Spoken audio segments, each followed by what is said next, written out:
Hello बच्चों, स्वागत है आपका हमारे चैनल सीवी शर्मा क्लासेज पर। बच्चों, अगर अभी तक आपने हमारे चैनल को सब्सक्राइब नहीं किया है तो सबसे पहले चैनल को सब्सक्राइब कर लें, बेल आइकन जरूर दबाएं जिससे आगे आने वाले सभी वीडियो के नोटिफिकेशन आप तक पहुंचते रहें। आज हम हल करेंगे आकलन नंबर 3। देखते हैं सबसे पहले आकलन नंबर 3। तो प्रश्न नंबर 1, निम्न में से कौन सा वर्ष अधिवर्ष यानी लीप ईयर वर्ष है? तो बच्चों, 4 साल के बाद में लीप वर्ष आता है जिसमें फरवरी 29 दिन की होती है। वैसे फरवरी 28 दिन की होती है और लीप वर्ष में फरवरी 29 दिन की होती है। तो इसका पता लगाने के लिए सबसे आसान तरीका है कि जो भी वर्ष है उसमें हमें 4 का भाग देना है। इसमें 4 का भाग देंगे तो 4 पंजा 20, और ये 0 और 2 में जाता नहीं है, पूरा पूरा नहीं जाएगा तो ये नहीं होगा। इसमें देंगे तो 4 पंजा 20, फिर 4 पंजा 20, 2 शेष रह जाएगा, ये भी नहीं होगा। इसमें देंगे तो 4 पंजा 20 और 4 पंजा 20, यानी इसमें पूरा पूरा भाग जा रहा है तो ये हो जाएगा 2020। जो वर्ष है वो हो जाएगा हमारा लीफ वर्ष। राइट टिक कर देंगे। अगला है हमारा प्रश्न नंबर 2, निम्न में से अभाज्य संख्या है? तो बच्चों, हमने अभी 1-2 कार्यपत्रक पहले ही हमने एक वीडियो में पढ़ा था अभाज्य संख्याओं के बारे में। एक ऐसी संख्या है जो ना तो भाज्य है ना अभाज्य है। उसके बाद में ऐसी संख्या जिसमें केवल एक का और स्वयं का भाग जाता है उनको अभाज्य संख्या कहते हैं, और जिन संख्याओं में 2 या 2 से अधिक संख्याओं का भाग जाता है उनको भाज्य संख्या कहते हैं। तो 9 के गुणनखंड अगर करेंगे हम तो 1 का जाता है, इसमें 3 का जाता है और स्वयं 9 का जाता है, तो ये भाज्य हो गई। बात करें 15 की, तो 15 में 1 का जाता है, 3 का जाता है, 5 का जाता है और स्वयं 15 का जाता है, तो ये भी भाज्य संख्या हो गई। 2 में केवल 1 का और स्वयं 2 का ही जाता है, तो ये संख्या हो जाएगी हमारी अभाज्य संख्या। तो इस पर राइट टिक कर देंगे। अगला है बच्चों प्रश्न नंबर 3, संख्या 2, 4 एवं 8 का सबसे छोटा समान गुणज है। तो देखेंगे हम, 2 तो हो नहीं सकता, 2 दूनी 4, 4 2 तिया 6, 2 चौक 8।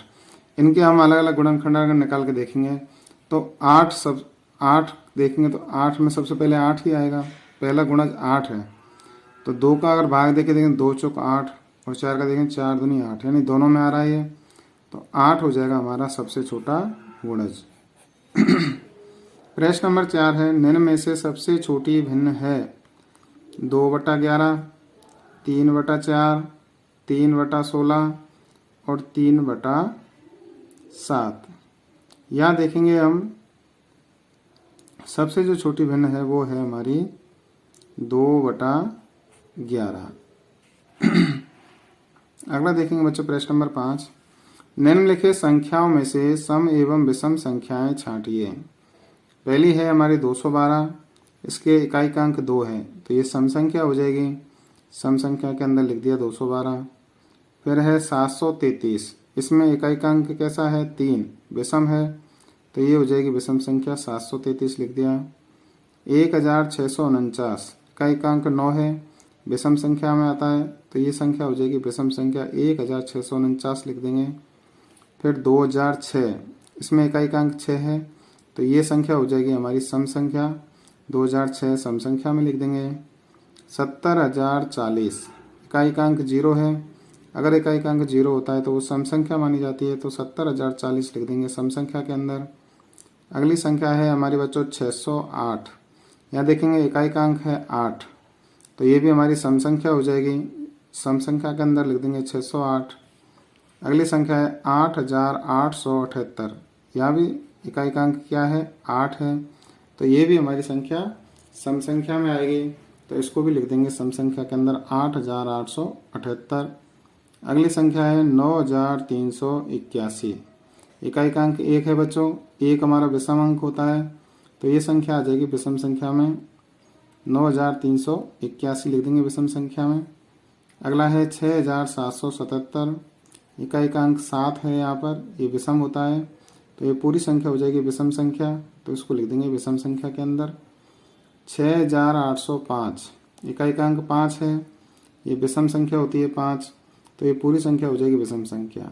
6805 को हम विषम संख्या के अंदर लिख देंगे और 46,814 इसमें इकाई का अंक क्या है 4, तो ये हो जाएगी हमारी सम संख्या। सम संख्या और विषम संख्या का पता लगाने के लिए हमें केवल इकाई के अंक को देखने की जरूरत है।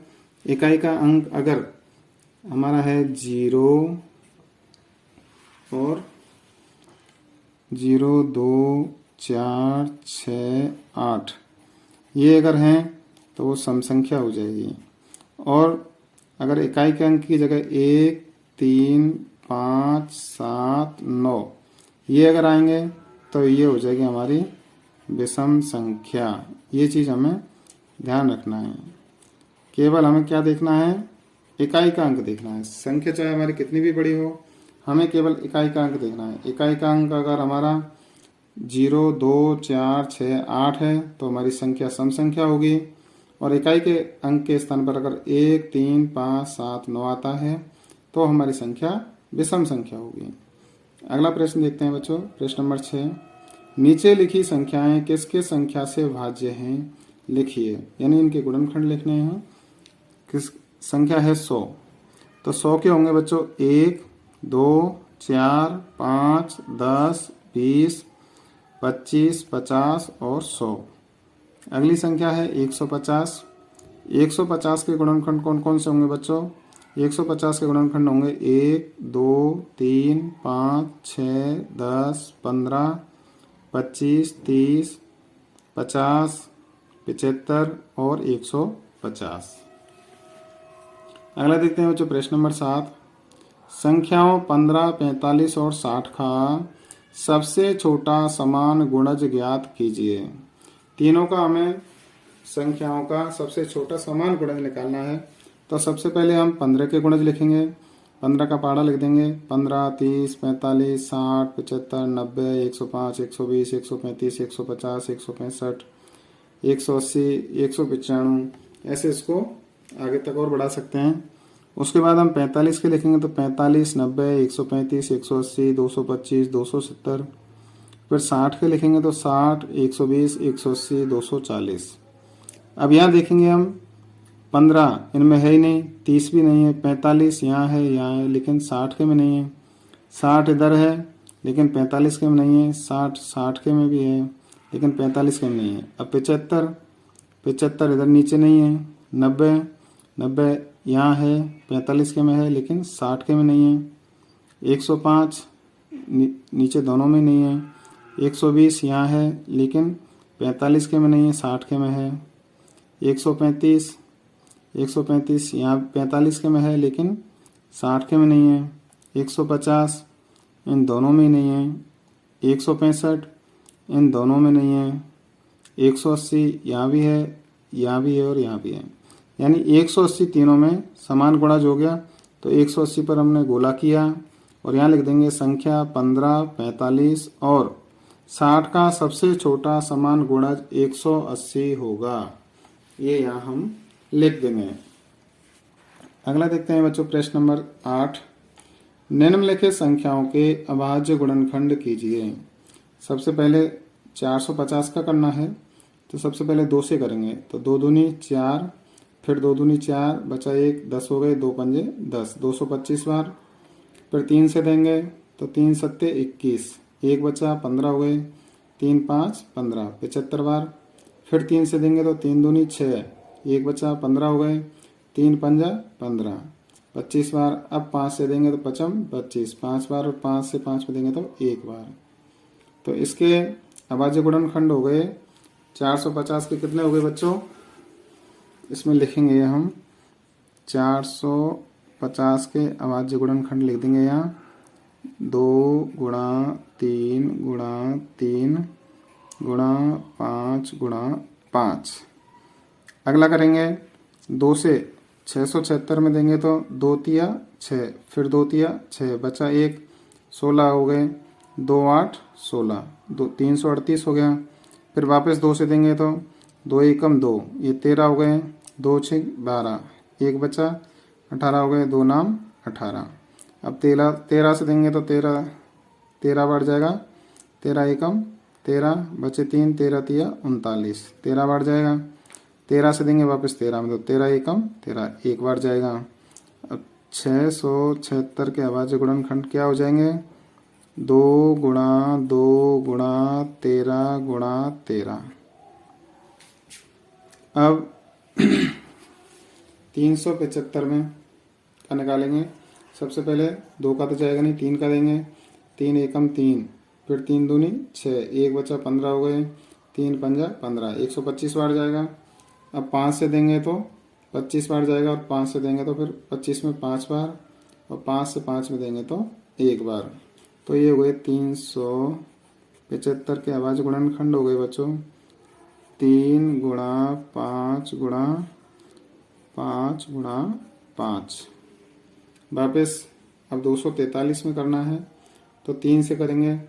3 8 24, 3 एकम 3, 81 बार जाएगा। फिर 3 से करेंगे तो 3 दूनी 6, 2 बचे 3 सत्ते 21। अब 3 से 27 में देंगे तो 13 27 9 बार, और 3 का 9 में देंगे 3 तिया 9 3 बार, और 3 का 3 में देंगे तो 1।